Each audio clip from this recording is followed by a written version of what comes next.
buku, alat tulis, dan alat pemeriksaan CTV. Selamat siang. Selamat siang Ade, mari silakan duduk. Terima kasih. Baik, perkenalkan saya Bidan Celestina Ade Putri. Bagaimana Ade? Ade bisa saya bantu? Begini Ibu Bidan, saya sedang haid hari kedua. Saya merasa gatal-gatal pada alat kelamin dan paha. Jadi gatal sedang haid hari kedua ini hari dan gatal-gatal di paha dan alat kelamin. Nah, jadi baik, nanti sebentar saya akan melakukan pemeriksaan dulu. Nanti setelah pemeriksaan baru saya akan memberikan informasi tentang pentingnya kebersihan diri saat menstruasi. Nah, sebelumnya saya ambil data-datanya dulu. Ada punya nama lengkap siapa? Diana, Diana. Umurnya berapa tahun? 16 tahun. 16 tahun. Alamat tinggalnya? Bola. Bola. Keluhannya tadi gatal-gatal pada lipatan paha dan alat kelamin yang sekarang sedang haid hari kedua. Oke. Selama ini ada sudah pernah datang ke puskesmas? Baru pertama kali. Oh, ini baru pertama kali ada datang ya? Ya. Ade punya kebiasaan mengganti pembalut itu 2-3 kali per hari. Baik, dari hasil pemeriksaannya Ade punya tensi itu 110/70. Terus itu pernapasannya 20 kali per menit, nadinya 86 kali per menit, suhunya 36,4 derajat Celcius. Dan tadi di paha ada kemerahan. Selama ini dalam menjaga kebersihan diri saat menstruasi itu apa-apa saja yang Ade sudah buat? Mandi, cuci rambut, ganti pembalut, ganti pakaian dalam, dan sikat gigi. Oke, berarti mandi, tetap mandi, cuci rambut, ganti pakaian dalam, ganti pembalut Ya. Sekarang saya akan memberikan informasinya. Ini kebersihan diri atau dikenal dengan personal hygiene, khususnya saat menstruasi. Jadi kebersihan diri saat menstruasi itu sangat penting. Ini sangat berkaitan dengan tindakan kita untuk memelihara kesehatan sebagai upaya untuk menjaga kebersihan organ kewanitaan agar tetap bersih saat menstruasi. Kebersihan diri atau personal hygiene ini banyak sekali disebabkan oleh beberapa faktor. Nah, yang pertama adalah faktor penampilan atau citra tubuh. Nah, dari penampilan umum seseorang itu dapat menggambarkan pentingnya kebersihan pada orang tersebut. Yang kedua adalah praktik sosial atau kelompok sosial. Nah, praktik sosial atau kelompok sosial ini juga akan mempengaruhi perilaku kebersihan. Misalnya sepertinya anak-anak yang manja dalam kebersihan diri, di saat menstruasi ini mereka kemungkinan terjadi perubahan perilaku dalam menjaga kebersihan. Nah, yang berikut adalah tingkat ekonomi. Nah, tingkat ekonomi ini juga mempengaruhi praktek kebersihan. Nah, karena kita butuh sabun, butuh sampo, butuh sikat gigi untuk kebersihan. Nah, itu kita perlu uang untuk membeli kebutuhan-kebutuhan ini. Yang berikut adalah pengetahuan kita tentang menstruasi. Nah, orang yang dengan pengetahuan yang baik tentang menstruasi, dia akan melakukan kebersihan dengan cara-cara yang benar. Tetapi orang yang punya pengetahuan yang kurang, dia akan melakukan tindakan dengan tidak benar, sehingga ini bisa menyebabkan penyakit pada saluran reproduksi. Nah, yang berikut faktor yang mempengaruhi adalah budaya. Nah, ini menyangkut kepercayaan. Jadi seseorang yang sudah terikat dengan kepercayaan tertentu, budayanya tertentu, ini juga sangat mempengaruhi perilaku kebersihan diri. Yang berikut adalah kebiasaan. Nah, kebiasaan juga sangat pengaruh. Misalnya kita punya kebiasaan masing-masing, kapan mau mandi, kapan kita mau mencukur, kapan mau keramas. Dan juga itu kita punya kebiasaan atau keinginan misalnya menggunakan sampo. Nah, kita mau pakai sampo Lifebuoy misalnya, atau kita sukanya pakai sabun mandi Gilif misalnya, itu juga sangat berpengaruh terhadap kebersihan diri. Dan yang terakhir adalah kondisi fisik. Nah, di sini orang sakit dan perbedaan antara orang sakit dan orang sehat. Kalau orang sakit, dia akan kebersihan dirinya itu saat melakukan kebersihan diri dia akan cenderung lebih banyak meminta bantuan orang lain karena dia merasa bahwa dia kurang mampu untuk melakukan kebersihan diri.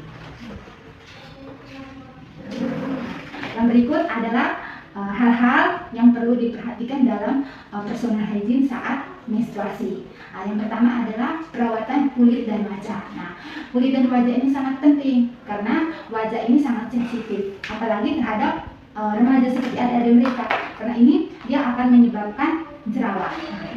Di mana saat menstruasi kerja dari kelenjar yang namanya sebasius itu akan meningkat. Nah, kelenjar sebasius ini meningkat, maka produksi keringat pun akan meningkat. Dan yang berikut adalah kebersihan rambut. Nah, saat menstruasi, rambut kita tuh akan lebih banyak berminyak dan keringat. Nah, dengan minyak dan keringat akan menyebabkan ketombe dan gatal-gatal. Seterusnya, rambut pada organ reproduksi kewanitaan atau rambut genitalnya juga perlu dibersihkan. Dia tidak boleh dicabut, karena kalau dicabut dia akan menimbulkan bekas lubang pada bekas cabutan, sehingga akan menyebabkan iritasi. Karena kalau sudah lubang berarti menjadi jalan keluar masuknya bakteri, sehingga menyebabkan iritasi dan penyakit kulit. Yang berikut adalah kebersihan tubuh dan organ kelamin. Apalagi saat udara panas, karena kalau udara panas maka akan menyebabkan lembab dan keringat. Nah, jika lembab dan keringat pada lipatan-lipatan tubuh, misalnya pada ketiak, pada paha, pada daerah kewanitaan, itu akan menyebabkan bakteri berkembang. Kalau sudah ada bakteri maka akan muncul bau tidak sedap dan juga bisa menyebabkan penyakit. Jadi untuk organ genitalnya harus dibersihkan. Cara membersihkannya itu dari depan ke belakang dengan menggunakan air bersih. Nah, yang berikut lagi adalah kebersihan pakaian sehari-hari. Nah, pakaian kita, karena tiap hari kita pasti keringat. Nah, untuk menghindari pakaian ini, kita menggunakan pakaian yang berbahan katun atau kaos. Dari celana dalam pun, pakaian dalam pun lebih bagus menggunakan katun atau kaos. Nah, jadi selanjutnya kita tidak boleh menggunakan celana yang terlalu ketat. Nah, karena kalau celana terlalu ketat, maka kulit susah untuk bernafas, sehingga daerah kewanitaan jadi lembab dan terjadinya iritasi, misal kemerahan, gatal-gatal, bahkan ada yang sampai luka. Yang berikut adalah penggunaan pembalut. Penggunaan pembalut. Pembalut yang baik itu dia harus bersih, tidak berwarna, tidak mengandung parfum, dan daya serapnya tinggi, sehingga saat kita pakai kita pun rasa nyaman.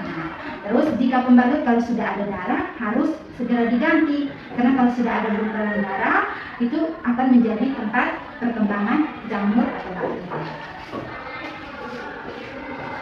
Berikut adalah tindakan yang perlu kita lakukan saat menstruasi untuk sebagai personal hygiene. Nah, seperti yang tadi saya tanyakan dan ada jawab di awal itu, sebagian sudah ada di sini. Jadi cuci muka tuh harus 2-3 kali sehari untuk mencegah jerawat. Terus itu harus cuci rambut. Cuci rambut itu paling sedikit 2 hari sekali. Terus itu mandi 2 kali sehari dengan sabun mandi, memotong dan membersihkan kuku. Terus jangan lupa untuk cuci tangan dengan sabun dan air mengalir sebelum dan sesudah memegang organ kelamin atau memegang daerah kewanitaan. Terus itu membersihkan daerah kewanitaan dengan air bersih. Tidak boleh menggunakan cairan antiseptik seperti sunlight atau rinso saat membersihkan daerah kewanitaan. Terus itu tidak boleh menggunakan bedak atau parfum pada daerah kewanitaan, dan membasuh daerah kewanitaan itu dari depan baru ke belakang, dari vagina ke anus. Yang berikut adalah penggunaan pembalut. Nah, pembalut harus digunakan dan diganti itu 4-5 kali sehari, atau setelah habis mandi harus diganti, setelah buang air kecil harus diganti, setelah buang air besar pun harus diganti. Yang berikut adalah mencukur atau merapikan rambut kemaluan. Nah, ini perlu dilakukan karena jika tidak, dia bisa ditumbuhi jamur dan bisa menyebabkan kutu. Nah, jika sudah ada kutu, maka akan dapat menimbulkan rasa tidak nyaman dan gatal. Nah, yang terakhir adalah dampak yang timbul jika tidak memperhatikan personal hygiene atau kebersihan diri saat menstruasi. Itu ada 2 dampak, yaitu dampak untuk fisik, untuk tubuh kita sendiri, dan dampak psikososial. Nah, dampak fisik itu bisa terjadinya penyakit atau infeksi pada alat reproduksi, terus ada penyakit kanker rahim, terus itu bisa terjadi keputihan yang banyak dan tidak diobati, maka akan menyebabkan kemandulan. Kalau sudah mandul berarti kualitas hidupnya pun menurun. Terus itu dampak psikososial, yaitu gangguan kebutuhan rasa nyaman. Dia mau jalan kiri kanan juga rasa tidak nyaman karena bau, karena keringat, tidak bersih. Terus itu dia gangguan interaksi sosial, mau bertemu dengan teman atau apa juga dia rasa minder, rasa malu karena dia tidak bersih. Jadi itu adalah beberapa hal yang menyangkut tentang personal hygiene atau kebersihan diri saat menstruasi. Baik adik, jadi tadi sudah dengar apa yang saya sampaikan. Nah, sekarang saya tanya dulu, sudah tahu belum mengapa atau tujuan apa kita melakukan atau merawat kebersihan diri saat menstruasi? Agar tubuh tetap sehat dan organ kelamin tetap bersih. Berikut faktor-faktor apa saja yang mempengaruhi personal hygiene saat menstruasi? Penampilan, tingkat ekonomi, praktik sosial, dan kondisi fisik.